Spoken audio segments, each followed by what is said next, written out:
कुछ इच्छाएं, कुछ अरमान और कुछ काम ऐसे होते हैं जो बहुत ही अच्छे होते हैं, लेकिन हमारे वश में नहीं होते हैं, हमसे हो नहीं पाते हैं, हम उसे सफल नहीं कर पाते हैं। कभी ऐसा होता है, उसके लिए हम परमेश्वर से प्रार्थना भी करते हैं, लेकिन परमेश्वर की ओर से हाँ के रूप में उत्तर नहीं मिलता है। कभी परमेश्वर की ओर से मौन के रूप में उत्तर मिलता है, तो कभी परमेश्वर की ओर से ना के रूप में उत्तर मिलता है। हम ऐसे सोचने लगते हैं, ऐसी मुझ में कौन सी गलती है, ऐसी मुझ में कौन सी बुराई है, मैंने ऐसा कौन सा गुनाह किया है, पाप किया है कि ये काम सफल नहीं होता है, और परमेश्वर भी इसमें अपनी इच्छा को क्यों नहीं प्रकट करते हैं। इस प्रकार के संदेहों के साथ में जब आगे बढ़ते हैं, हम इस बात का एहसास करना जरूरी होता है कि हम बहुत कुछ कर सकते हैं, लेकिन सब कुछ नहीं कर सकते हैं। कुछ काम परमेश्वर हमसे करवाते हैं, तो कुछ काम परमेश्वर हमारे आने वाली पीढ़ियों के लिए छोड़ देते हैं। हमारे अध्ययन को हम आगे बढ़ाते हैं। राजा दाऊद किस प्रकार से एक अच्छी मनसा को रखते हैं, एक अच्छी इच्छा को रखते हैं, परमेश्वर का मंदिर को बनाना चाहता है, लेकिन परमेश्वर ने इसमें सहमति नहीं दिया है, दाऊद की इच्छा को पूरी नहीं किया है। दाऊद से इतना जरूर प्रतिज्ञा किया था कि मैं तेरे संतान से ये काम पूरा करवाऊंगा। हमारे दिन में वहां पर जाने से पहले हम सब अपने आप को परमेश्वर के हाथों में फिर से एक बार समर्पण करते हैं, उनकी दुहाई देते हुए, उनकी स्तुति करते हुए, उनकी प्रशंसा करते हुए। हम किसी में सफल होते हैं तो भी परमेश्वर का धन्यवाद, कभी सफल नहीं हो पाते हैं, कोई काम रुक जाते हैं तो भी परमेश्वर की स्तुति हो, आराधना हो, उनकी महिमा होती रहे। इस मनसा के साथ, ऐसी इच्छा के साथ में, ऐसे विचारों को रखते हुए परमेश्वर की स्तुति करते, उनकी महिमा करते हुए, उनकी गौरव को बढ़ाने जैसा हमारे मनों को, हमारी आत्मा को सिद्ध करने के लिए अपने सिरों को झुकाते हैं, आंखों को बंद करते हैं, छोटी सी प्रार्थना मिलकर करेंगे।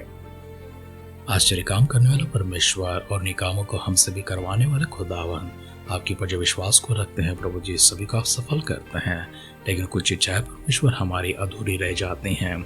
आपके इन शब्दों के लिए प्रभु हम आपको धन्यवाद करते हैं, लेकिन प्रार्थना करते पिता परमेश्वर, जो भी प्रभु जी आपकी इच्छा में हो प्रभु जी, उन सबों को करने के लिए स्वर्ग की सामत हमारे ऊपर ढेलते रहिए, सहायता हम तक पहुंचाते रहिए, अभिषेक से, सामत से प्रभु जी, ज्ञान से, समझ से हमें भरते रहिए। हमारे सारे परिजनों को इसी प्रकार से अपने स्वर्गीय सामर्थ से, स्वर्गीय ज्ञान से, स्वर्गीय समझ से और स्वर्गीय बरकतों से भरने के लिए दुआ करते हैं। सारे तकलीफों को, मुसीबतों को, प्रभु जी, परेशानियों की पीड़ाओं को दूर करने के लिए प्रार्थना करते हैं।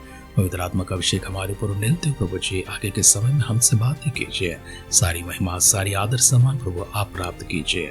हमारी प्रार्थना प्रभु जी आपने सुनकर हमें दिए उत्तरों के लिए धन्यवाद करते हुए हमारे उद्धारकर्ता, हमारे प्रभु यीशु मसीह के नाम से इस प्रार्थना को मांगते हैं। सुन और कबूल कर पिता। आमेन, आमेन, आमेन।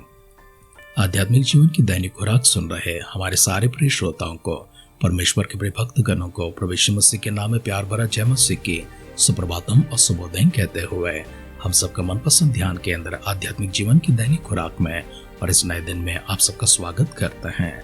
हमारी दिन इतिहास की पहले ग्रंथ 17 अध्याय में चल रही है और उसका पहला वचन से पढ़ते हुए हमारे ध्यान को आगे बढ़ाएंगे। जब दाऊद अपने भवन में रहने लगा, तब दाऊद ने नातान नबी से कहा, देख, मैं तो देवदारू के बने हुए घर में रहता हूँ, परंतु यहोवा का वाचा का संदूक तंबू में रहता है। नातान ने दाऊद से कहा, जो कुछ तेरे मन में हो उसे कर, क्योंकि परमेश्वर तेरे संग है। उसी दिन रात को परमेश्वर का यह वचन नातान के पास पहुंचा, जाकर मेरे दास दाऊद से कहा, यहोवा यूं कहता है कि मेरे निवास के लिए तो घर बनाने ना पाएगा, क्योंकि जिस दिन से मैं इस्राएलियों को मिस्र से ले आया, आज के दिन तक मैं कभी घर में नहीं रहा, परंतु एक तंबू से दूसरे तंबू और एक निवास से दूसरे निवास को आया जाया करता था। जहाँ जहाँ मैंने सब इस्राएलियों के बीच आना जाना किया, क्या मैंने इस्राएल के न्यायों में से, जिनको मैंने अपनी प्रजा की चरवाही करने को ठहराया था, किसी से ऐसी बात कभी कही कि तुम लोगों ने मेरे लिए देवदारों का घर क्यों नहीं बनवाया? सब तो मेरे दास दाऊद से ऐसा कहा कि सेनाओं का यहोवा यूं कहता है कि मैंने तो तुझको भेड़शाला से और भेड़ बकरियों के पीछे पीछे फिरने से इस मनसा से बुला लिया कि तू मेरी प्रजा इस्राएल का प्रधान हो जाए, और जहाँ कहीं तू आया और गया वहां मैं तेरे संग रहा और तेरे सब शत्रुओं को तेरे सामने से नष्ट किया। अब मैं तेरे नाम को पृथ्वी के बड़े बड़े लोगों के नामों के समान बड़ा कर दूंगा, और मैं अपनी प्रजा इस्राएल के लिए एक स्थान ठहराऊंगा और उसको स्थिर करूंगा कि वह अपने ही स्थान में बसे रहे और कभी चलायमान ना हो, और कुटिल लोग उनको नाश न कर पाएंगे जैसे कि पहले दिनों में करते थे। उस समय भी जब अपनी प्रजा इस्राएल के पर न्याय ठहराता था, सो मैं तेरे सब शत्रुओं को दबा दूंगा। फिर मैं तुझे यह भी बताता हूँ कि यहोवा तेरा घर बनाए रखेगा। जब तेरी आयु पूरी हो जाएगी और तुझे अपने पितरों के संग जाना पड़ेगा, तब मैं तेरे बाद तेरे वंश को जो तेरे पुत्रों में से होगा खड़ा करके उसके राज्य को स्थिर करूंगा। मेरे लिए एक घर वही बनाएगा और मैं उसकी राजगद्दी को सदैव स्थिर रखूंगा। मैं उसका पिता ठहरूंगा और वो मेरा पुत्र ठहरेगा। और जैसे मैंने अपनी करुणा उस पर से जो तुझसे पहले था हटाई, वैसे मैं उस पर से न हटाऊंगा, वरन मैं उसको अपने घर और अपने राज्य में सदैव स्थिर रखूंगा और इसकी राजगद्दी सदैव अटल रहेगी। इन सब बातों और इस दर्शन के अनुसार नातान ने दाऊद को समझा दिया। तब दाऊद राजा भीतर जाकर यहोवा के सम्मुख बैठा और कहने लगा, हे यहोवा परमेश्वर, मैं क्या हूँ और मेरा घराना क्या है कि तूने मुझे यहाँ तक पहुँचाया है। और हे परमेश्वर, ये तेरी दृष्टि में छोटी सी बात हुई, क्योंकि तूने अपने दास के घराने के विषय भविष्य के बहुत दिनों तक की चर्चा की है।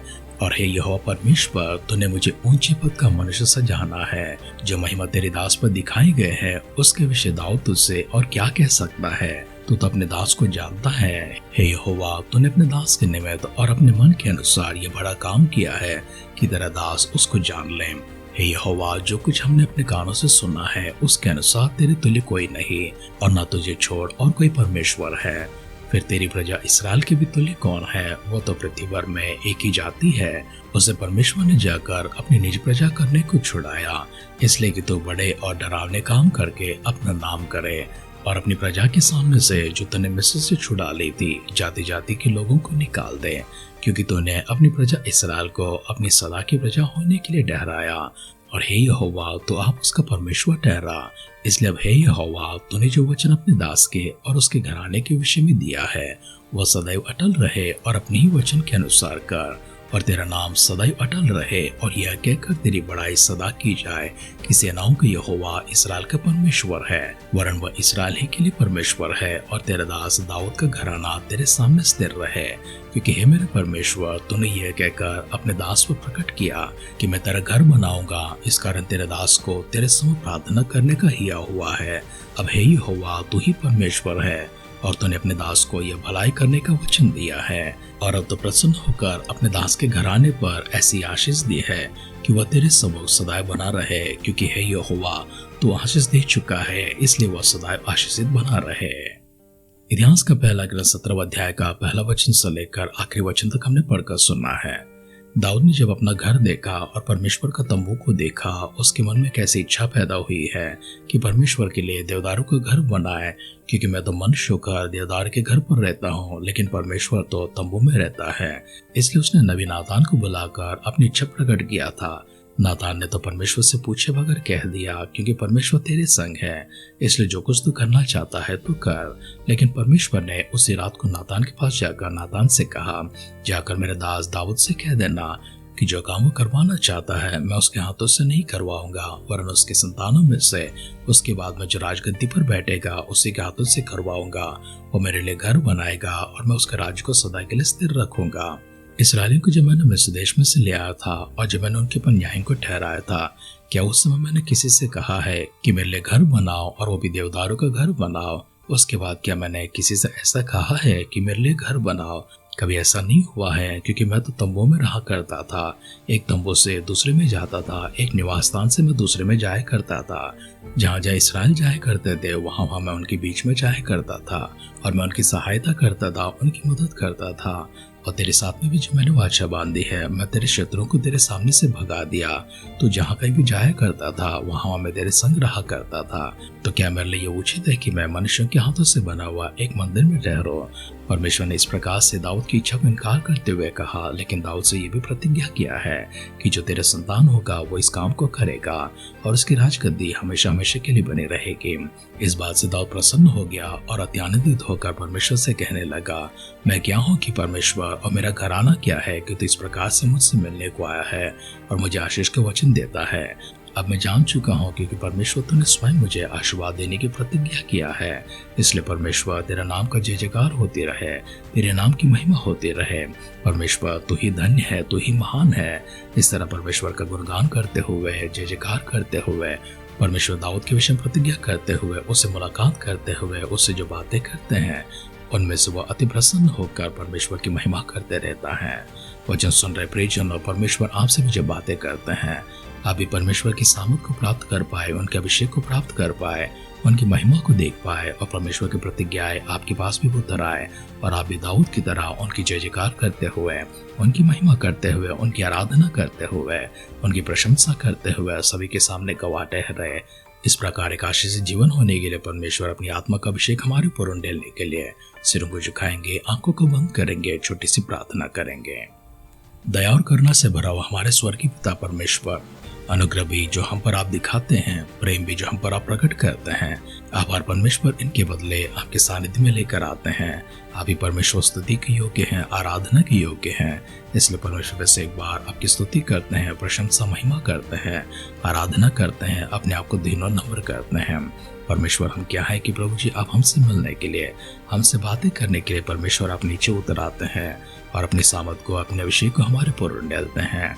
स्वर्गीय खुदा फिर से एक बार इस धन्यता के लिए आभार आपको प्रकट करते हुए हम परमेश्वर इस प्रकार से आत्मा में और लीन होते हुए आपकी महिमा को देखने योग्य, आपके स्वर्गीय दर्शनों को प्राप्त करने योग्य और हमारे कदम प्रभु जी यहाँ से चलते हुए सीधे स्वर्ग तक पहुंच पाए। एक ऐसे धन्य जीवन परमेश्वर आप हमें प्रदान कर रहे हैं, इसके लिए फिर से एक बार आपको धन्यवाद करते हुए प्रभु यीशु मसीह के बादलों के आगमन अगर विलंब हो गई, कल सुबह फिर से एक बार मिल सके और आपकी उपासना कर सके, आपकी प्रशंसा कर सके, आपकी आराधना कर सके। अगर ऐसा ना तो प्रभु यीशु मसीह के बादलों के आगमन में हम सबको शामिल करने के लिए प्रार्थना करते हुए हमारे उद्धारकर्ता हमारे प्रभु यीशु मसीह के नाम से इस प्रार्थना को मांगते हैं। सुन और कबूल कर पिता। आमेन, आमेन, आमेन। परमेश्वर के गवाह ठहरने के लिए, उनका सुसमाचार सुनाने के लिए, लोगों का उद्धार करने के लिए, विनाश की जाती आत्मा का बचाव करने के लिए और सबसे बढ़कर अपने व्यक्तिगत जीवन में उनकी उपासना करते समय, उनकी आराधना करते समय उनके लिए कुछ विशेष करने की इच्छाएं अगर आपके मन में पैदा हो जाती हैं, ऐसी इच्छाओं को परमेश्वर स्वीकार कर सके, उनसे प्रसन्न हो सके और उनकी संपूर्ति के लिए परमेश्वर अपने स्वर्गीय अभिषेक आपके ऊपर उंडेलता रहे। हमारी सी दुआ और कामना के साथ आज की ध्यान की समाप्त करते हैं। आप सुनते रहिए, सुनाते रहिए आध्यात्मिक जीवन की दैनिक खुराक। कल फिर मिलेंगे। अपना ख्याल रखिए, अपनों का ख्याल रखिए, दूसरों का भी ख्याल रखिए। God bless you.